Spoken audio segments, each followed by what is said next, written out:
This is something I myself learned and experienced as I journeyed through my contribution to the life of the Integrity Commission of Grenada.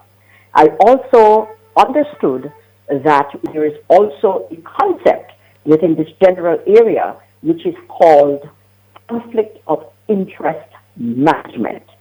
And I urge all persons in public life, and of course in government, to become familiar as to how these conflicts are expected as a best practice, an international best practice to be managed.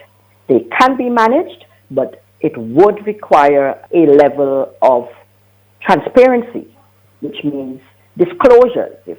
That was Lady Anande Trotman Joseph, the former chairperson of the Integrity Commission, which was established by the Integrity in Public Life Act in order to ensure integrity in public life. The sixth schedule of the Integrity in Public Life Act addresses conflict of interest and incompatible outside interest. She shed some light on the issue of conflict of interest in an exclusive interview with GBN. The issue has been topical in recent weeks, with questions being raised over documents circulating on social media regarding a loan granted to the current Minister for Mobilization, Implementation and Transformation, Andy Williams, by the Grenada Development Bank. Also in circulation are documents highlighting the names of Prime Minister Deacon Mitchell and Finance Minister Dennis Cornwall, included on a list of local agents for the Citizenship by Investment program.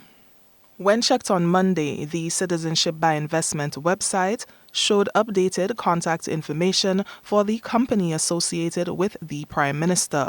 However, the information for Minister for Finance Dennis Cornwall as a local agent remains. Although she did not directly comment on the two issues, Lady Trotman Joseph said transparency and accountability in public life are critical to managing conflict of interest issues. All persons in public life, including, of course, the role models, the leaders in our government, we all know that they had previous lives, they come into public life. I would say, of course, they're coming to serve, they're coming from wherever, their professions, their businesses, and so on. And if they are transparent, if, for example, I make a plug for the Freedom of Information Act, for example, there's more transparency and accountability in public life, well, then some of the perceptions of what may or may not be conflicts of interest could fall away.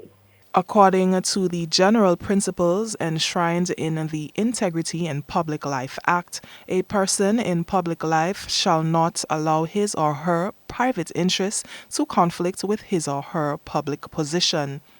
It shall be the responsibility of the person in public life to avoid such conflicts of interest, whether real, potential, or apparent. The Act also states that a person in public life shall not take undue advantage of his or her position for his or her private interest. Another provision is that a person in public life shall always conduct himself or herself in such a way that the public's confidence and trust in integrity, impartiality, and effectiveness of public service are preserved and enhanced. For GBN News, I'm Nisha Paul.